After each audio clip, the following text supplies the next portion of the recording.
If you haven't heard about Anchor, it is the easiest way to make a podcast. Let me explain. Lawful Stupid just jumped over. First of all, it's free, and we love that. Secondly, there's creation tools that allow you to record and edit your podcast right from your phone or computer, wherever you're at, all on the go. Anchor will also distribute your podcast for you. There are a lot of other vendors out there, a lot of platforms that they will make sure your podcast gets to. So it can be heard on Spotify, Apple Podcasts, and many more. And you can make money from your podcast with zero minimum listenership. It's everything you need to make a podcast all in one place. So download the free Anchor app or go to anchor.fm to get started.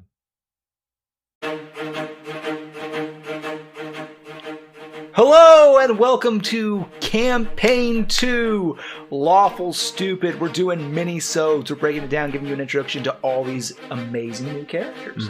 So we had a lot of characters last season. We had Kristoff. That's pretty much the gist of it. That's pretty much next season. And here we are. Yeah, we had Kristoff. We had Rowan. We had Atlas. We had Ezreal. We had all these amazing characters, and we had our DM Dwayne, who did all the other characters. And now we have new characters being reprised and introduced to you.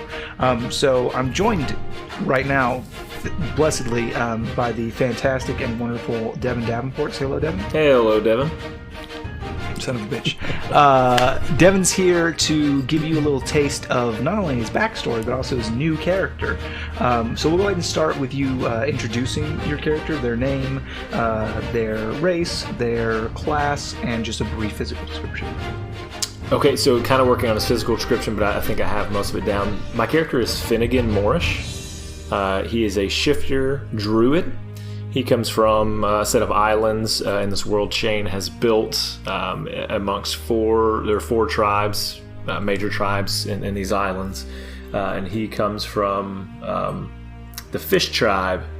And so he's in a normal nuclear family. They have, they fish for a living, and they fish for some of the other tribes that we'll get into later on. I don't want to get too much into that. Basically, he's unhappy with the status quo. Physical description, because he has sort of the lion-esque characteristics of a shifter. That's where I want to be mending toward. The most noticeable things about Finnegan are kind of like the mane he has, like the hair. He has a couple braids that come down over his shoulders, but he has just a big hair, a big do-up. Takes a long time when he goes to get a perm or anything like that. I'm erect. Go on. His nose is more like a feline as well. But as far as other traits, I mean, he maybe has like the longer nails. When he's when he's not shifted. Has a tail. I decided he has a tail. He has a tail. Is he lifted, shifted higher than the ceiling? Ooh-wee. It's a wonderful feeling. Yes, all of those things are true. He's very stoic. He's a dark-skinned man. Whether it's because of the culture or the sunshine, you decide. But he's very stern, very serious man of few words often in social situations. But when he speaks, people listen. I hope. Well, everyone at home's listening, Devin, so... Got him. Fucked him up. Okay. And I believe you have a special treat for us as we start. And so our story begins.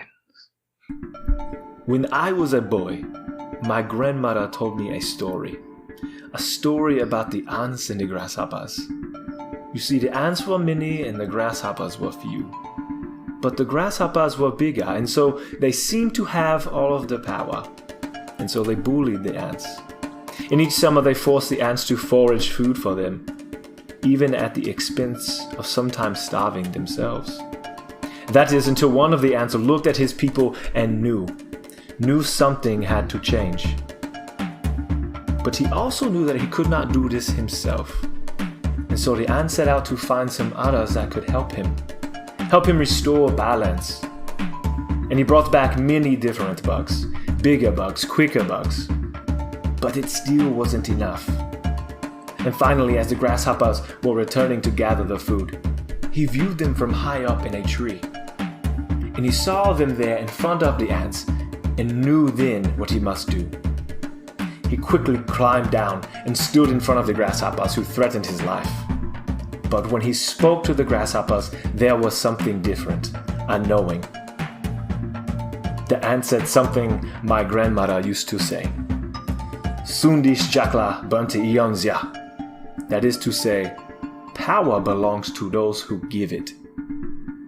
That day the ant seized power back from the grasshoppers and never again stood under the power of another bug. And that was the plot of Pixar's A Bug's Life. So we are on this island, the series of islands, and we are met with our young, intrepid hero, Finnegan Moorish. It's kind of a special day today, isn't it? It's a very special day today. It's a special day because there's a competition later. There's a contest, a tournament, in which one young man from the tribe will be selected, prove himself worthy, to go as kind of an ambassador or an explorer to the world at large, which you've been cut off from your entire life, and have desperately wanted to visit. You have heard stories from travelers, and I think it's what you want more than anything. Is that fair to say? Yes, absolutely. And so you desperately want to win this tournament. I know you've been training for a long time leading. Just even your day-to-day life as a fisherman in this terrain is strenuous, and it gives you strength and, of course, wisdom that you gain from your tribe. And how do you feel? Do you feel confident? I feel very confident in my abilities. Okay. My father has trained me for a very long time. Your father. In fact, I think you come downstairs from your tree. That you live. I don't know where you live.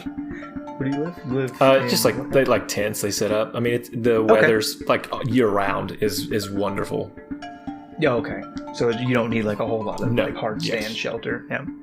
So I think that you probably have your own little pup tent, your own lean-to that you come out of, and you probably come along the fire with. But your whole family's probably there, right? Yes, I have 2 brothers, my mother and my father. Okay, and they're all standing around this fire, and there's this large kind of skillet that's constructed over the fire in a stand, and so this meal has been prepared in it. It is cooked. It smells amazing. It's like this kind of homemade porridge. It's got like these finely ground different plants, these oat-like substance, and then fruit that's been gathered, coconut and mango, and it's pretty great. And they're all kind of just sitting around eating it, and you're free to join them. Yeah, absolutely. I sit down, and they know that I'm competing. Obviously, like it's a pretty big deal for every couple of years that it comes around, and for me to have won in my tribe, it's a celebrated thing. I think your slightly older brother, who also won and then lost in the larger tournament, greets you and he goes, "Oh, Finnegan, you awake finally! I see you must be gathering your strength." Yes, brother. I was meditating this morning, trying to call upon to gather my strength for today. I can see that it has paid off. Your muscles are much bigger now. They have always been this big. No, you are crazy. It is not any different. No, little brother, they are bigger. Okay, you are silly. You are crazy today. Dear, you stop your squabbling, you little nuisances. Please, you must eat. Finnegan, you must eat. You must gather your strength. And I'll accept the bowl, and using my hands, like we all use our hands. Yeah. Do you think you can do it? Your father speaks to you. It will be a challenge. I know that the odds are not in our favor, that we often are held down as usual by the Arcane Forest tribe, and they are very strong every year. So I don't know. If you do not know, then the spirits will not know. So you must look into your heart, and you must tell them that you will be victorious, that you need the strength of the ox, that you need the speed of the rabbit, that you need the heart of the lion. Yes, Father, the great lion who watches over us. Yes, and if you believe this to be true, you will have them when you need them. And if you have doubt, you will have them when you need them. I will win, Father. I will win. And he leans in and he kind of puts his hand at the back of your head and he goes, "You will make me proud." And I put mine back to his, and we touch foreheads. That's kind of our family thing, if not our tribe. Okay. Now you must eat. You must eat. And he grabs the bowl from your brother who was talking a little bit of shit earlier, and he starts dumping it. You must eat, and he takes his own bowl and he jumps and says, "You must eat." And I my brother tries to get it back, but I'm still like edging him off with my elbow and eating it as fast as I can. And you have a lovely breakfast. Everyone believes in you. How do you feel? I feel great. I think at this point I would go off maybe by myself at some point before this. This isn't going to be like a big interaction or anything, but just some time to meditate. Of course. I meditate a lot, and so this would of course be a very important time for me to do that. Yeah, I think that you've got like a spot, and I think that it's not too far off from your village, but it's far enough away where you won't be bothered, and it's kind of higher up on this it's very large kind of cliff. There's a waterfall there that comes through this beautiful source of fresh water that kind of all of your tribe goes to, but up towards this waterfall is a very calming space for you, and it's a place where you can kind of sit down and center yourself and do what you need to do. And so probably the quick kind of, I wouldn't say prayer. I don't think that Finnegan is necessarily a spiritual man. I mentioned earlier that the lion watches over us, but I think he uses a lot of those lines because his family says it, just to kind of put them at ease. But he doesn't really know if there's anything that really controls. He's very much aware that people will control their own destinies, make their own fates, get what they deserve, strongest survive, that kind of thing. That's very much what he believes. So, but he goes out. And says, he sits down, sort of feet hanging over like a rocky part of this waterfall, not in the water, but next to it. And he says, if there are any spirits that watch over us, would you please provide me the strength of the lion, the heart of the lion, the speed of the rabbit? Give me the strength to get out of here, to beat the arcane tree people who have held us down for too long. It is a new person's time to rise up and to rule.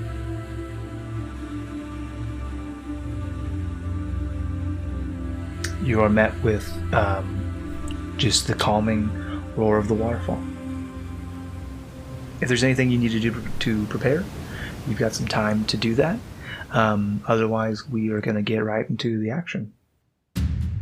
Nope, I think I'm well prepared as I think I'm going to be. And so I had to, so there's this central island that's sort of, if you look at like a, what do you call it? A yin-yang? So the islands are kind of shaped like a yin-yang where they're two equal parts, but imagine that split apart. And then there's like an island in the middle of that is where they hold I get it. This ceremony. It's a pretty holy island, so when you come here, no matter where you come from, whichever tribe you're from, this is like holy ground, you're on peaceful terms, and so they have the ceremony here because of that. And I'm sure there's, special rules that are here, like no fighting outside of the tournament where that might be tolerated off. But yeah, okay. So you make your way to the center island, and it's kind of exactly what you thought it would be.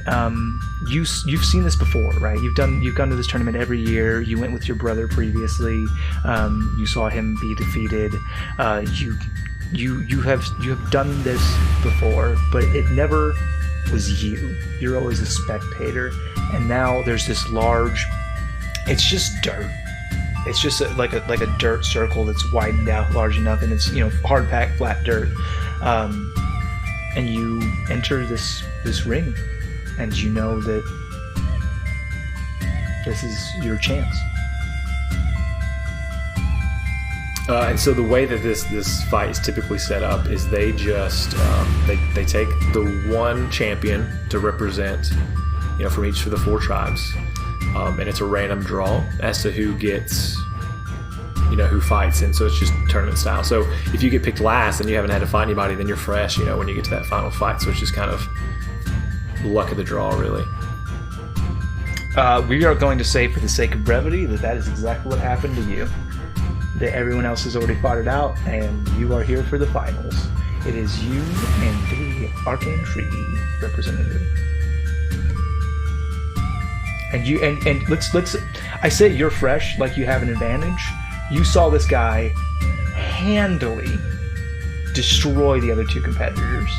What are the two other islands again? Remember? Do you want the tribe specifically? Yeah, just the tribe. Yeah. So there's the Sleeping Mountain. Mm-hmm. I'm the Twilight Fish. Right. There's the Standing Star, and then of course the Arcane Forest. Yeah, I think that you saw the Standing Star and the Sleeping Mountain just kind of get handily dealt with. Like, this guy came in from the Arcane Tree very fast, and just I don't know another way to describe it other than just soft but directed contact. Like almost like pressure points, kind of very, very pointedly taking these out, like one quick strike to the neck and they were done. Oof. So like, as much as you like, oh, I got the advantage, I'm fresh, he fought two people, he didn't break a sweat. And I imagine I'm sitting or standing in the crowd as they are fighting, and I will lean over to my brother and say, "He did not even use magic this time." You could never tell when someone used magic. It did not look like he used the magics. That is the secret of magic. You can use it without people knowing. That's how they did me. And of course I have to fight him. Yes.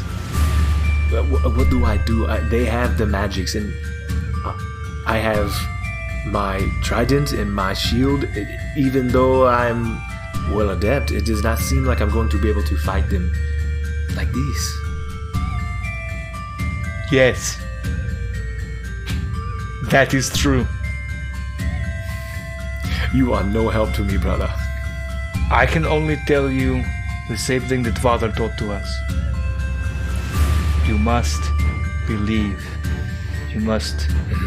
If the spirits cannot help you, I know. Heart of the Lion, I understand. All right.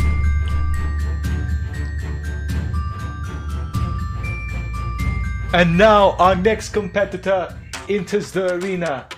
Finnegan, from the tribe of the Twilight Fish.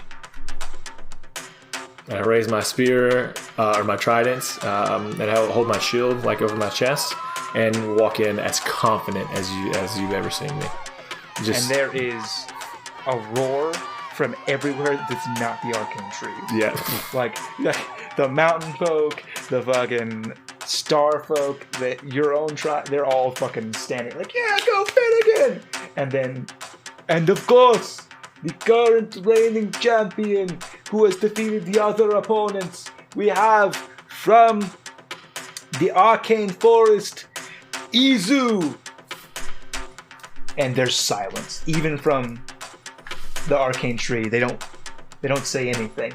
They just stare. How far are we? Are we currently like facing one another? Is there going to be like any rules like laid down before this, or is it just because we've been through this? You've been through this. So you're not supposed to kill anybody. You're supposed to fight with honor. I'll look at Izu and I'll say, I would like to say it is nice to see you again, but that would not be the truth. You will see me from another vantage when you are on your back. And then so I'll take my trident and tap it against my shield twice, and then crouch into a fighting position. And you see him back up, and he kind of just puts one arm behind his back, which you've seen as his fighting style. It's not like he's like taunting you or anything. And he just puts his hand in front of him, making like a fist with two fingers outstretched. And so, is there a go? Do they give me a go? Yes, the guy who kind of announced, he goes, begin! All right. I don't know how you want to run this fight, but so I lunge out immediately. I don't hesitate. It is my distinct honor and privilege as the Dungeon Master of Lawful Stupid to, for the first time, ask you to roll for initiative.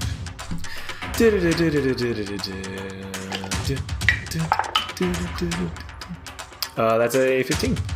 You can throw it away because I'm not using initiative. Cool, I didn't have any dice. Yeah, go ahead. Cool. I also rolled a 15. I did roll it, but very cool. Okay, so yeah, you just described to me what you do. Yeah, so the first thing I do is take and with shield up, I lunge out to him, aiming for the middle of the body.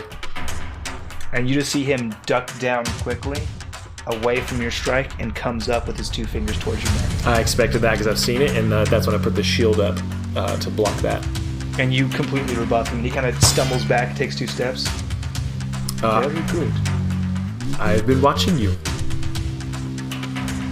And then he starts like a flurry of kicks in your direction, like kind of spinning like one after the other. And I'm just, maybe he's pushing me back with the shield. I'm putting the shield up. He's pushing me back. I'm going to go ahead and change stance with the trident down now, more so that I'm holding the bottom half of it up in the air. And so I'm going to be fighting from long distance with the back of it, so he's not right up on me. Yeah, so you do sit there and rebuff him, and he's kind of backed up, and he really can't get in the way that you're fighting defensively to do anything with his hands. So he says over his shoulder, "Kila!" And somebody tosses him a short, not quite a quarterstaff, kind of like an eighth staff, kind of like half of a quarterstaff. And once he's got that in his hand, he's able to kind of make up some of the difference. He's just got more speed than you do. Mm-hmm. So with that little bit of extra leverage, he's kind of reaching out with it. And the first time that because it makes contact with you, he's able to kind of knock you in your chest. It shouldn't be this strong.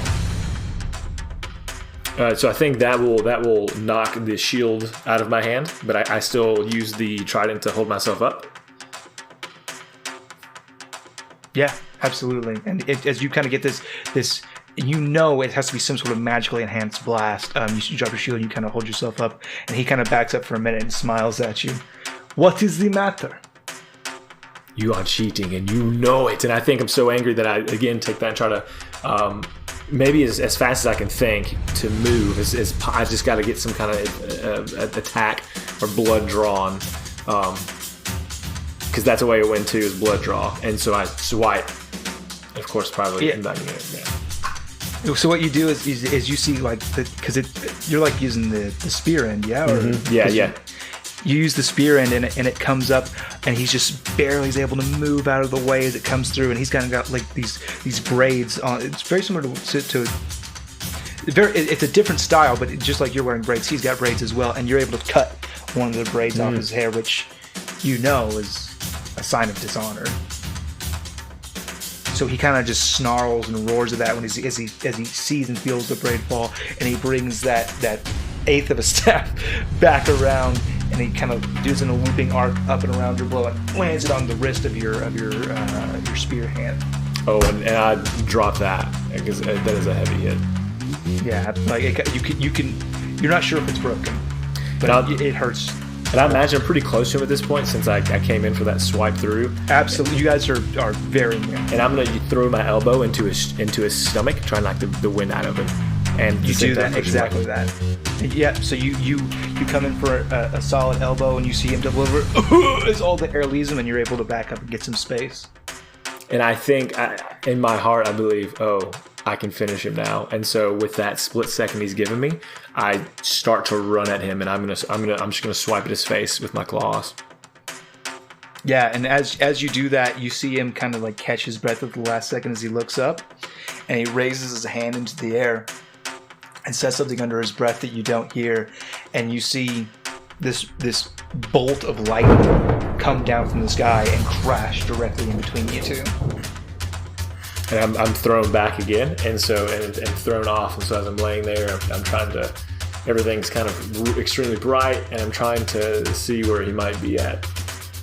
You see he hasn't moved as kind of your vision comes back to you from this blinding white, and he's just standing there with his hand still outreaches the sky, where you can see this storm gathering above you. He just says, "Now would be the time to surrender." You are cheating. This is not part of the competition. The part of the competition is battle. I'm not cheating. This is how we fight. Your people have been cheating forever and holding us down. This is exactly what everyone should see. I'm not cheating. You're just weak. And he brings his hand down with a bolt of lightning and it strikes you direct. I think that knocks him out. He's not used to we're not used to this type of magic. We can train physically as hard as we want, but this is something completely different. Well, I think it definitely knocks you down. I don't know if you're unconscious. Yeah, for sure. So you're kind of laying there, maybe twitching, definitely like almost smoking and smoldering, as you see him as he foretold from a different angle as he approaches you, and you're looking up at him from your back, and he's still got his hand outreached, and this guy goes, "Normally, I would wait for them to call the fight, but I want to hear you say that you surrender." Oh snap! It's already like character thing I have to decide for freaking Finnegan. He does not. Well, he definitely doesn't give in that. So he's gonna wrap his arm around one of the legs and roll his body into it to take him down. And as you do, he kind of like brings his hand down. And you see like he like whiffs with his bolt of lightning, which strikes next to you. He goes, "You are a fool. A fool gives up. You think this makes you brave? It will only make you dead." We shall see. And I think maybe if we're now ground pounding, he's down. He's in my world, and so I'm punching his face. And I think another bolt of lightning comes down, but because you guys are so close and you're grappled up, it goes through like both of you and kind of like lessens the blow for you, and obviously gives him a little bit of his own medicine. And he's just like, you both kind of just get zapified. Yeah, so that'll throw me off, and now I'm on my back again. And he's on his back next to you. And I look over, and then I look around for my weapon. I don't know if I see it laying anywhere, my shield or anything. Yeah, you scramble over to your weapon. You see your spear and shield. They're kind of separated, so it takes you like a minute to gather both your spear and your shield, and you gather them up. And when you turn your back, to your opponent, and you finally face him again, he's standing up, and you see him with his hands clasped in front of him, and you see he's muttering again words that you can't quite make out, and this radiant light kind of comes over him, and you can see where there were some wounds, there was some scarring from the lightning, some burn marks just fade away, and they're just kind of reddish blotches now that appear to have healed. This has to end now, and I full charge again, sword and trident and shield. And something happens. You lose grasp of your trident, and you lose grasp of your shield, and you can feel something that feels very, very right as you drop down on all fours and sprint at him as fast as you can on all fours. And we see something different. You've heard about this, and you know that other people have done this before, but this is new for you as you transform in front of everyone into a lion. Yeah. Yeah. Level 1 wild shape. Go nuts, buddy. I think you have to. I don't know even what's going. Like, I don't remember this, so you have to describe. I think I'm such a rage. That's not no barbarian joke intended. That just happened out of me, just pure animosity. Is it good? So you charged him, and he is taken aback because this was the last thing that he expected. And you're swiping at him with your claws, and you're pouncing him, and he's doing everything he can to run away. And I'll be honest with you, it's not that simple.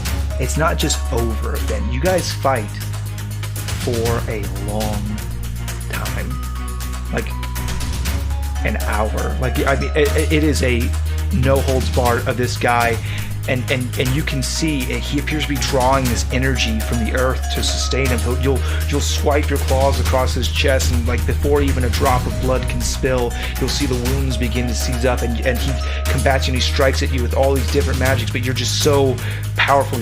You have the heart of a motherfucking lion, and you just refuse to go down, and you fight and you fight and you fight until eventually it's not even daytime anymore.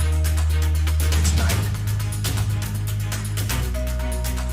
And the crowd is just staring at you open-mouthed, and you guys have been fighting for so long, and you don't remember any of this, but just flashes of just moments come and go as you fight, and then as soon as the sun sets and the dark falls, you remember clearly the smile on Izu's face as a beam of energy falls down on you.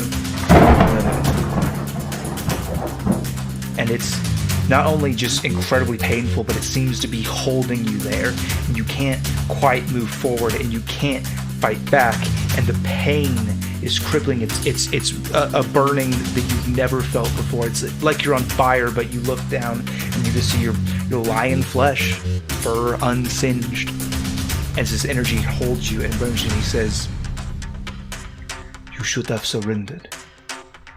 And eventually, the world goes black.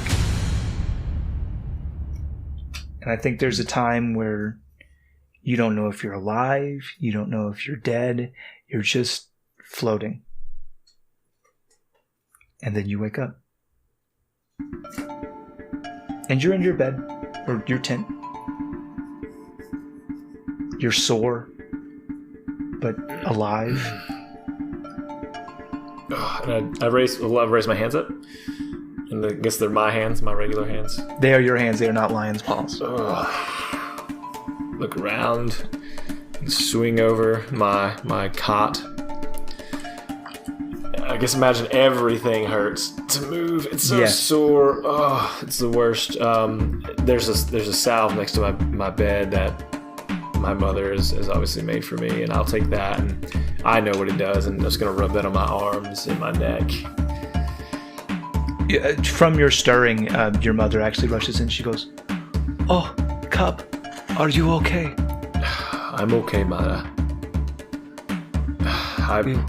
I was so worried. I've let you down again. No, sweet. I've let us all down. She puts her hand on your neck. She says, "No," and she presses her forehead to yours, and she says, "No, you have not let us down.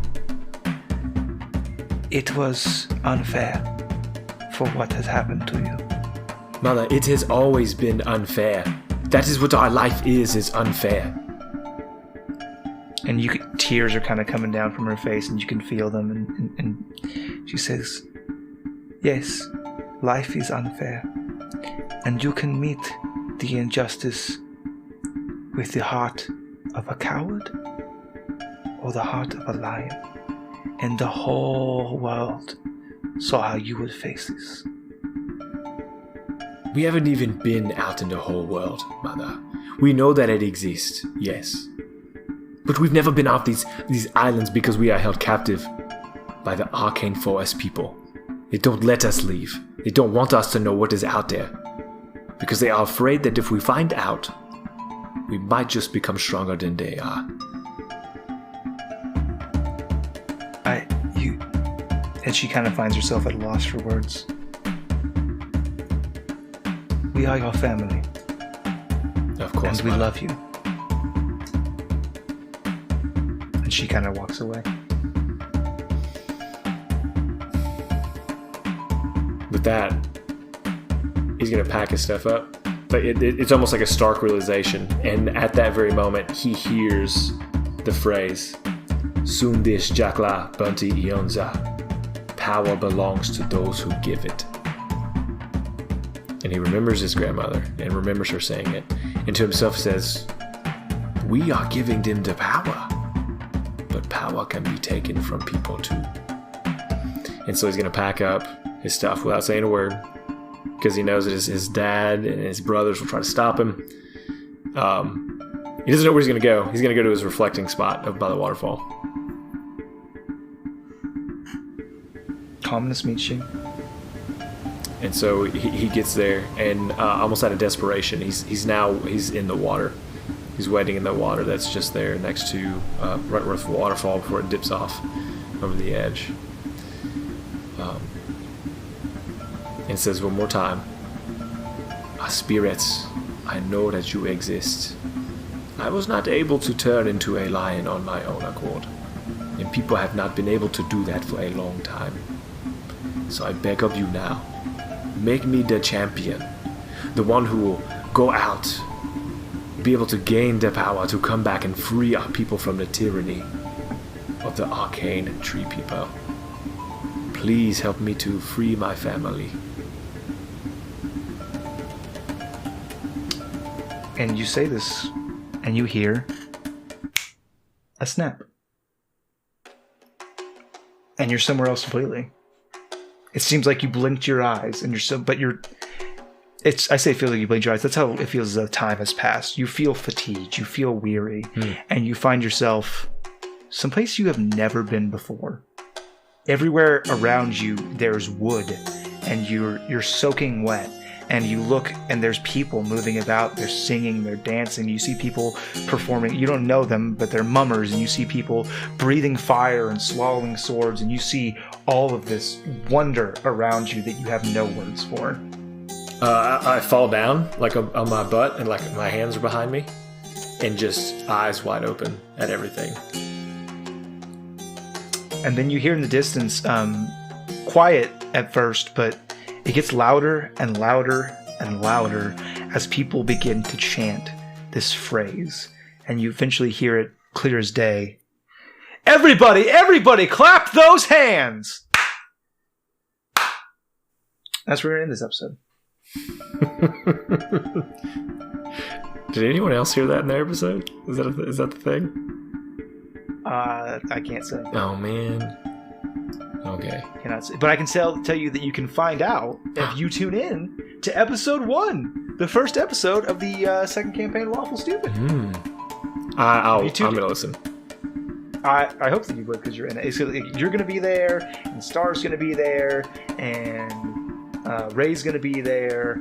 Dwayne's character died. Perfect. In his one-on-one shot, so we don't have to worry about him ever again. This would be great. Cool. I don't know, scale of 1 to 10. How did you think this? How did this go? How was this one? How's this opener? Oh, no. Oh, it's a 1 to 50 days ago. No, it's 1 to 5. Oh, it's stars. ooh. They're on iTunes. Okay. You have to go. Yeah, everyone. You have to go to iTunes and give us a 5-star rating, whether you like it or not. Give us 2 stars, and then never tell me why, so I stay awake at night. No, that's really. If I stay awake at night, then that's more time I have to work on the campaign. It's true. That's really it. We just want to thank you so much for listening. If you are listening to us for the first time in this new campaign, this new story, this new journey, these new characters, thank you so much. You got a taste of Devon's today. If you're joining us from campaign 1, and we've been friends for a real long time, and we think you're super cool, we still do.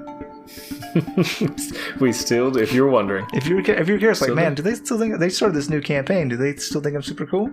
Are we still friends? Hell yeah, we are, and we do. Yeah. Hell yeah. So thank you so much, Devon. Anything you want to say to the people?